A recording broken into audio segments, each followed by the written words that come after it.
Sleepless nights and headache stack, restlessness to hell and back. What's my purpose? What do I grab? A slippery surface, a heart attack. 37s do fit on a stock TRX. They do fit on here, but we are getting some rubbing. It's not huge, like passenger side full turn, slight rubbing. Driver side full turn, a lot of rubbing, and it's annoying. It's only at full turn.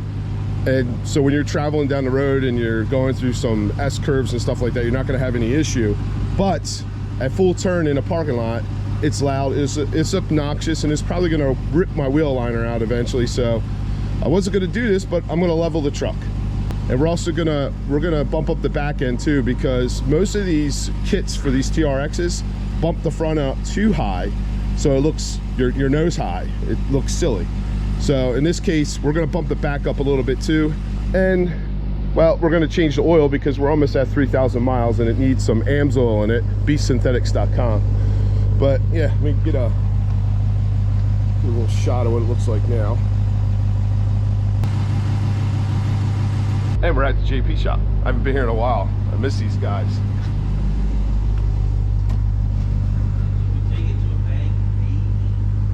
Are you ready? I've been waiting for this day for a long time. Tracy and I will be doing this install, possibly Ryan. Ryan's a new addition to the JP shop. There's another one. Another Ryan? Bill. We got Bill over there. Bill's another new addition to the JP shop. JP shop's growing. But what we're going to be installing today are these leveling collars. It's actually going to mount to the bottom of the strut. And we're also installing, these are 3/4 of an inch spacers for the rear shock, rear coil springs, not shocks, rear coil springs. And we'll be doing a beastsynthetics.com oil change. Like I always tell you guys, if you purchase your AMSOIL from me, it helps support the channel so I can continue bringing you guys this awesome content. I think this is the first TRX in the JP shop, so if you guys have TRXs and you're in Chester County and you want to do something similar to what we're doing, make sure you hit up Keith or Gabe at the JP shop. Let them know that I sent you. Or you can hit me up and I'll just refer you to them if you have any questions. So this is really cool. We've had Raptors in here before. They've worked on plenty of Raptors. And we've come to the conclusion, because my girl is really wide. She's really wide. It won't fit on the normal lift that we use. We have to put it on the big boy lift. Ryan's box has a fan in it. I just want to point that out. Yeah, I know, it's great. Step one, guys, remove the 2 front tires. And guys, you can see where it was rubbing really bad on the driver's side. Passenger side, only very, very slight rub, but right here, it grinded it down to the, well, melted the plastic and we're at the pinch weld. I mean, you probably could just cut that pinch weld a little bit, but we're just gonna lift the front end a little bit. Step two, we gotta remove this sensor, ride height sensor. I'm gonna be here for a little bit. So a lot of guys, what they'll do is that they'll actually use like one of those rental spring compressors you can get at AutoZone and compress it while it's still in the truck. You just remove it from the shock perch here up top. But here they actually have a machine, or I think it's on the side of the lift over there. Yeah, it's on the side of the lift over there, where we're gonna remove the whole strut assembly, compress the spring, install the collar, and then reinstall the strut. It's using a 21mm ratcheting wrench to loosen the control arms, because inside here you got bushings and it's captured rubber, and if you don't loosen it and you move it up and down, you'll get premature wear. So that's why you should always loosen them before you're moving your control up and down from its normal positioning. Nobody likes premature. No, no one likes that.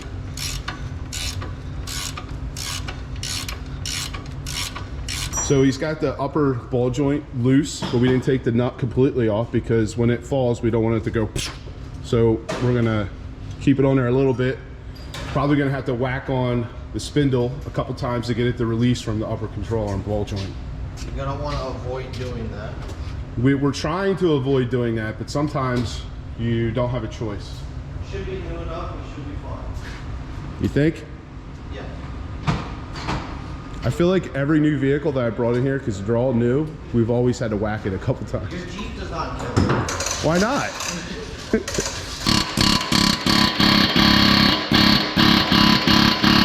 Nope.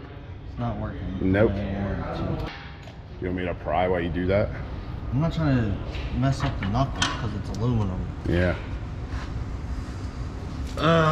Told you, they never come out easy. Never. So if all else fails, get the biggest pry bar you have in the shop? Yeah, pretty much. Okay. I don't want to just fucking wail. You just might have to hit it a couple times.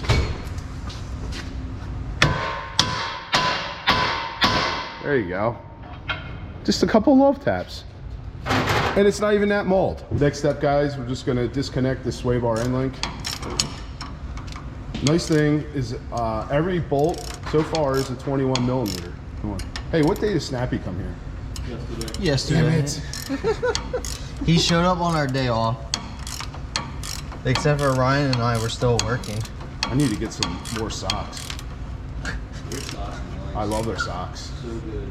I just took 10 pairs over to my girlfriend's house. I got, someone gave them to me for Christmas one year, and ever since then I buy them. I buy a couple pairs The every first year. pair of got like over Christmas Day, I was like, who wants socks? And I wore them one day, I was like, oh my god. I want socks.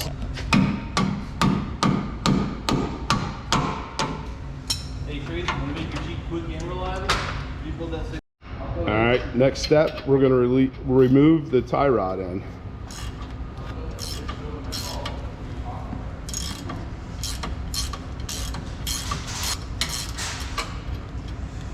But yeah, somebody has a job. I have a job. Yeah. Takes up all my time. Oh, that came out nicely. Yeah, it's because I was spinning. And you get, I think this is a 33 millimeter. It's huge. You got like a 29? Just making bullshit numbers at this point. Size you got? Alright, try this one. You got another 30? I have 130. So next step, guys, we're gonna loosen the lower strut bolt, which is a 30 millimeter. You need two of them. Well, a wrench and a 30 millimeter socket. It's not quite Monday, but it feels like it.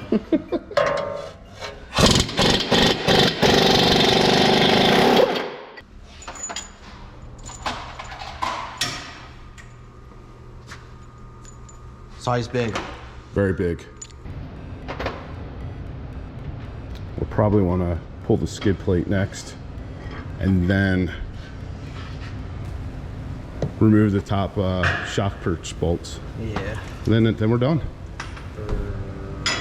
Removal on this side. Yeah. So Tracy's removing the front skid plate to give us access to the shock reservoirs because we're gonna have to, because we're completely removing it, we're gonna have to take the reservoirs out with them.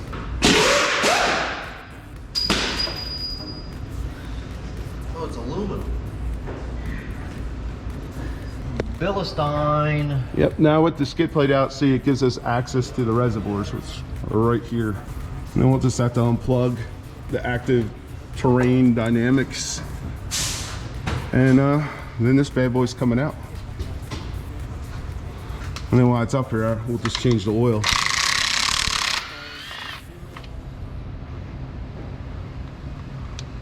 What size is it? A 12. 12 millimeter.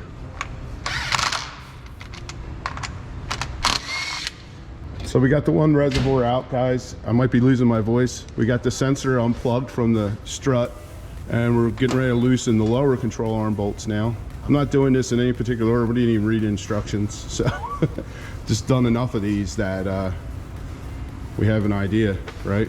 Yeah. And currently marking the cam washers.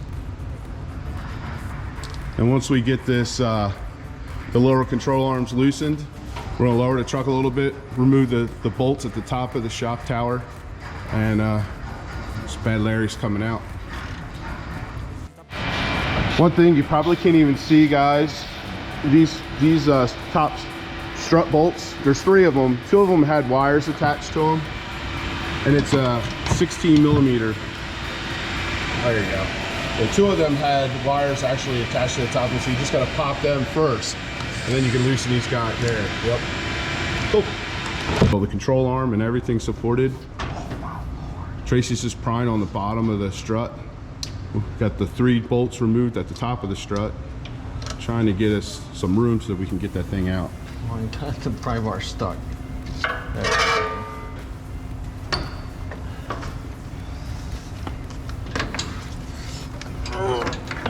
This thing's heavy.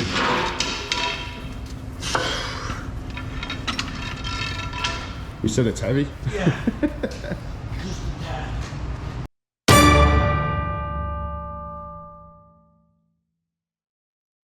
And just to let you guys know, we did try to compress the spring and install the strut spacer down there at the bottom, because it's designed that you can do it that way to make it a little bit easier. But we were a hell of a time trying to get it in that sleeve, so it was much easier to do it this way. All right, guys, we're gonna give you the retorque specs in rapid order. The upper ball joint is 26 foot-pounds. at 180 degrees.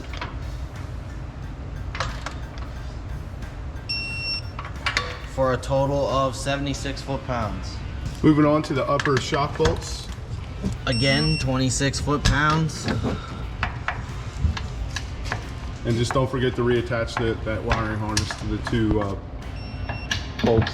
Tie rod end bolt. 41 foot-pounds and 180 degrees.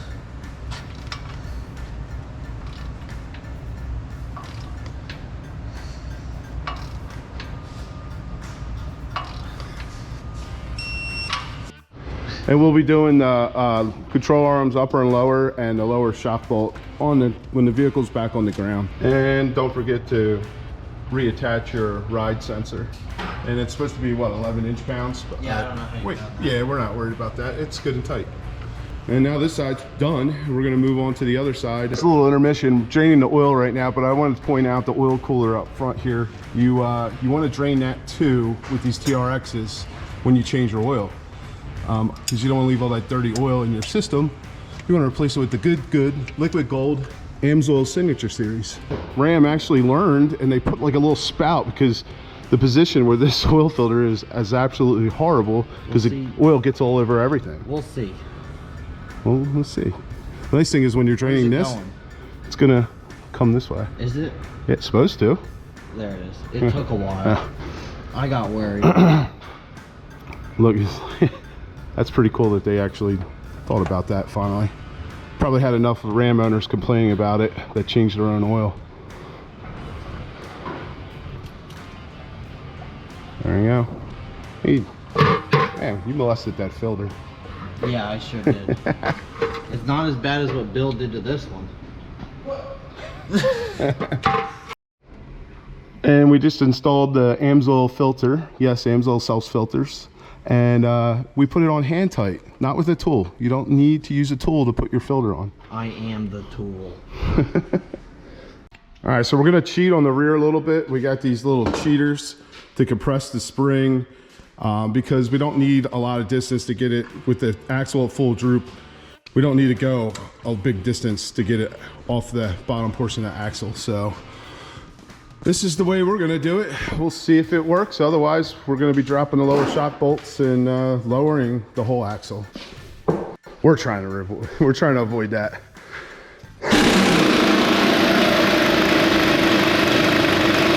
Yeah, that's definitely more powerful.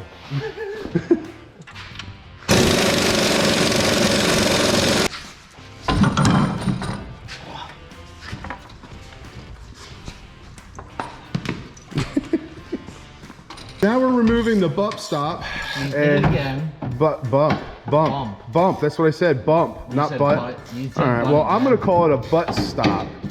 And there's 4 bolts. Actually, No, 2 nuts. There's just 2 2 nuts. Just 2 nuts holding on. I see 2.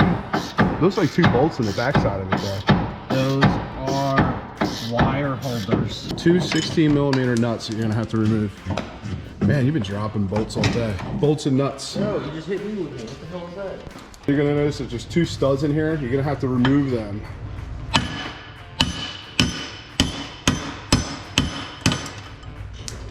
And all that entails is giving it a few whacks with a sledgehammer. All right. Gonna take you see that these are bezeled. You're gonna make sure that's facing down towards the butt stop. Not the butt stop, the butt stop. And you're gonna use your supplied hardware to bolt them together. Don't mind our remnants of lunch that was here.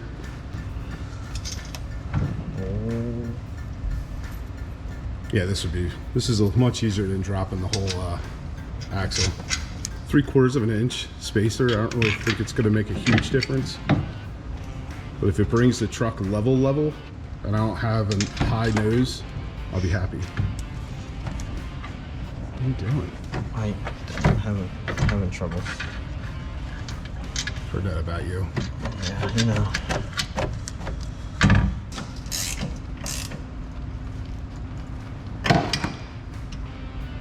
Good and tight? Yeah. All right, now we're getting ready to install the spring isolator, and I want to point something out. There is a nipple here, and there's a hole right there. That's got to line up with.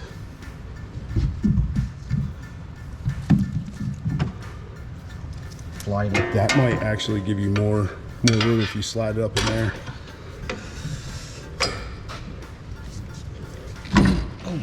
Just don't get my finger stuck in there.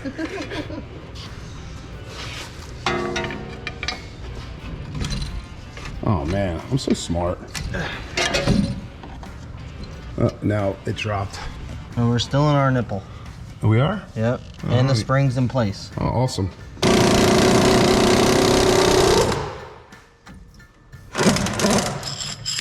There you guys go. We're just going to repeat the process on the other side. Pretty simple. Rears were a cake. We're all lined up down here. Yep. Sweet. So the rear is done. We're lowering the truck for the first time back on the ground. I'm going to fill it up with some awesome AMSOIL. Holy hell, what a difference. I think it's taller. It's a lot taller. Have fun with your oil change. Dude, they need to, hopefully this settles. That's a lot taller. Wow. Yeah. In true Smitty Tracy fashion, we didn't get measurements before, pre-measurements. But I can tell you, I can assure you, if you watch the video in the beginning, this is a lot taller in the front end. A lot. It's actually a little taller in the back end right now, even with the 3/4 inch spacers. So hopefully this settles, Tracy. I don't think it will. It better. All right, so we just measured the rear, 44 1/4 in the rear and 45 And an 1/8. and 1/8. So we're definitely sitting a little higher in the front. About an inch higher in the front. I'm hopeful, because usually when you do a leveling kit, it will settle. Hopefully we settle about an inch. Hopefully. We got the front end all retorqued, getting ready to pull the truck out for the first time. And it's gonna go to DZM Automotive right down the road to get alignment done.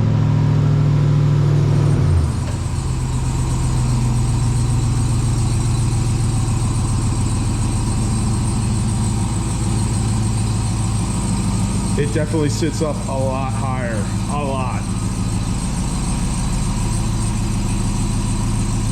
And we'll know right away as soon as he backs out here and he turns.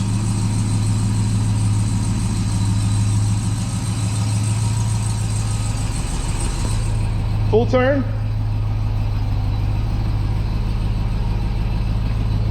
It's close here, but it's not touching.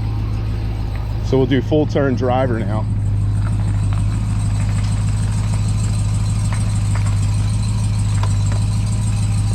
Oh my God, we still have a slight little, might have to cut some plastic on that. All right, I'm behind the wheel now. We're going to, well, let's full turn drive.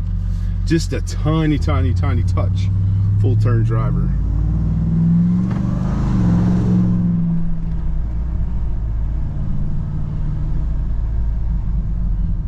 And we're gonna do full turn passenger. Oh, still a little bit of a touch. Full turn passenger. Nowhere near as bad as it was before though. Well guys, this is gonna bring this video to an end. We were at DZM and the alignment's all done. The truck's riding, tracking perfectly. I'll give you more feedback on the actual leveling kit as I get some time behind the wheel. And I still have some very, very, very, very minor rubbing on the wheel liners. And what we're gonna do is we're gonna pull the liner out. There's a pinch weld down there. I'm probably gonna cut with a Whizzle wheel, probably about a 1/2 inch off of that, heat up the wheel liner to push it back a little bit further, and we should be good to go. It's nowhere near as violent as it used to be. So yes, you can fit 37s on here, but you're gonna have some decent rub at full turn. So hope you enjoyed this video. If you did, make sure you give it a thumbs up. If you're stopping by for the first time, make sure you smash, tap, do something to that subscribe button. Make sure you check out the JP shop, the jpshop.net, visit them online, or come here in Chester Springs, PA. They can get your TRX, Jeep, any SUV, truck taken care of the right way. And like I said before, check out beastsynthetics.com. It's me, I'm an AMSOIL dealer. When you purchase your AMSOIL, for me, it helps support the channel. All right, guys, enough of this video, enough hearing me talk. I'll see you on the next one.